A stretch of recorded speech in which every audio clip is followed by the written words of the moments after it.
Assalamualaikum warahmatullahi wabarakatuh. Perkenalkan, saya Penny Yunita dengan NPM 211110099 dari kelas B PGMI semester 2. Baiklah, saya di sini akan menjelaskan biografi Wali Songo, yaitu Sunan Kalijaga.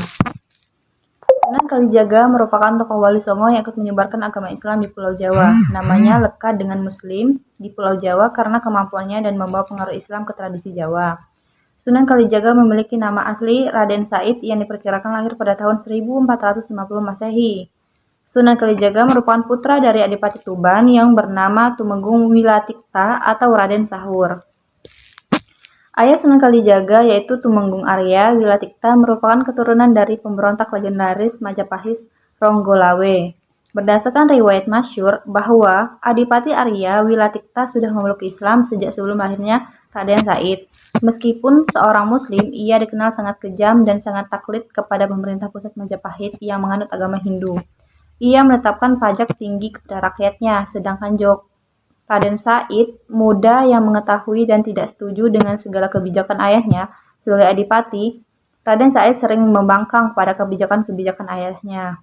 Pembangkang terhadap ayahnya sehingga sampai puncaknya, pembangkang itu terjadi ketika Raden Said membongkar lumbung kadipaten dan membagi-bagikan padi dari dalam lumbung kepada rakyat Tuban yang saat itu dalam keadaan kelaparan akibat kemarau panjang.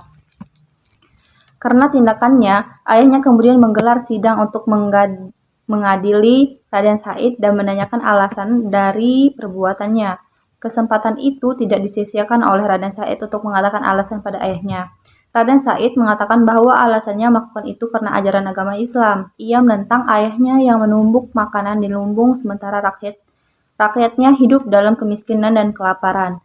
Ayahnya tidak terima dengan alasan yang diberikan Raden Said karena menganggap Raden Said mengguruinya dalam masalah agama. Karena alasan tersebut, akhirnya ayahnya mengusir Joko Said dari istana Kadipaten seraya mengatakan ia baru boleh pulang jika ia sudah mampu menggetarkan seisi Tuban dengan bacaan ayat-ayat suci Al-Quran.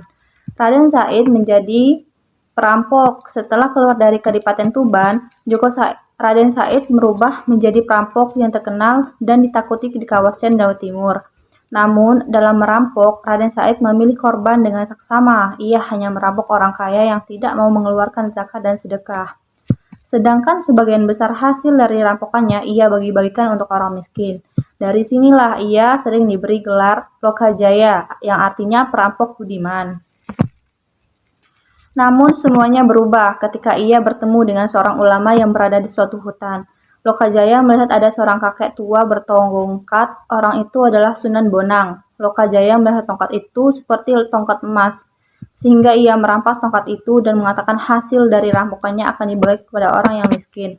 Tetapi Sunan Bonang tidak membenarkan cara itu. Ia lantas menasihati Lokajaya bahwa Allah tidak akan menerima amal yang buruk.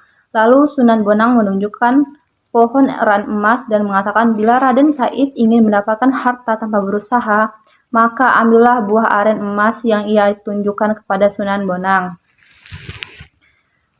Karena pertemuan itulah Raden Said berubah dan ingin menjadi murid Sunan Bonang. Raden Said lalu menyusul Sunan Bonang ke sungai dan mengatakan bahwa ia ingin menjadi murid Sunan Bonang.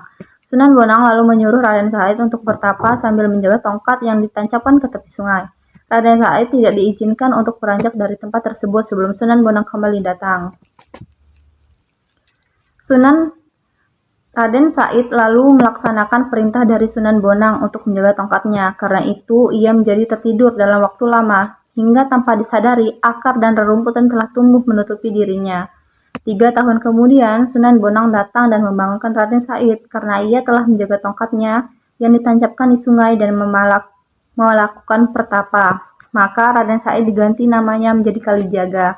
Kalijaga lalu diberi pakaian baru dan diberi pelajaran agama oleh Sunan Bonang. Kalijaga lalu melanjutkan dakwahnya dan dikenal sebagai Sunan Kalijaga. Namun, cerita pemberian gelar Kalijaga oleh Sunan Bonang banyak diragukan oleh para sejarawan dan ulama berpaham salaf karena tidak masuk akal dan bertentangan dengan ilmu syariat. Menurut pendapat masyarakat Cirebon bahwa nama Kalijaga berasal dari nama dusun Kalijaga di Cirebon. dengan alasan Sunan Kalijaga pernah tinggal di Cirebon dan bersahabat erat dengan Sunan Gunung Jati. Namun, fakta menunjukkan bahwa di Dusun Kalijaga tidak terdapat ada kali sebagai ciri khas dari dusun tersebut. Sedangkan menurut logika munculnya nama Dusun Kalijaga setelah Sunan Kalijaga tinggal di dusun itu. Menurut riwayat dari kalangan Jawa mistik, mengaitkan nama Kalijaga dengan kesukaan Sunan Kalijaga berendam di sungai Kali, sehingga seperti orang yang sedang menjaga kali. Riwayat ini menyebutkan bahwa nama Kalijaga muncul setelah Joko Said atau Raden Said disuruh bertapa di tepi sungai oleh Sunan Bonang selama bertahun-tahun. Dalam perjalanan dakwahnya, Sunan Kalijaga membawa paham keagamaan yaitu Salafi, bukan Sufi atau panteistik ala kejawean yang bermotokan Manunggaling Kawula Gusti. Ini terbukti dari sikap tegas beliau yang ikut berada dalam barisan Sunan Giri saat terjadi sengketa dalam masalah kekafiran seks Siti Jenar dengan ajaran bahwa manusia dan Tuhan bersatu dalam zat yang sama. Sunan Kalijaga sangat toleran terhadap budaya lokal. Ia berpendapat bahwa masyarakat akan menjauh jika diserang pendiriannya, maka mereka harus didekati secara bertahap dengan mengikuti sambil mempengaruhinya. Sunan Kalijaga memiliki keyakinan jika Islam sudah dipahami, maka dengan sendirinya kebiasaan lama akan hilang. Tidak heran jika ajaran Sunan Kalijaga terkesan sinkretis dalam mengenalkan Islam. Sunan Kalijaga menggunakan seni ukir, wayang, gamelan, serta seni suara sebagai sarana dakwah. Beberapa lagu suluk ciptaannya yang populer adalah Ilir-Ilir dan Gundul Pacul. Dialah menggagas baju takwa, perayaan sakatenan, garebak, maulud, serta lakon carangan layang Kalimasada dan Petruk Dadi Ratu, Petruk jadi Raja, lanskap pusat kota berupa keraton, alun-alun dengan 2 beringin, serta masjid diyakini pula dikonsep oleh Sunan Kalijaga.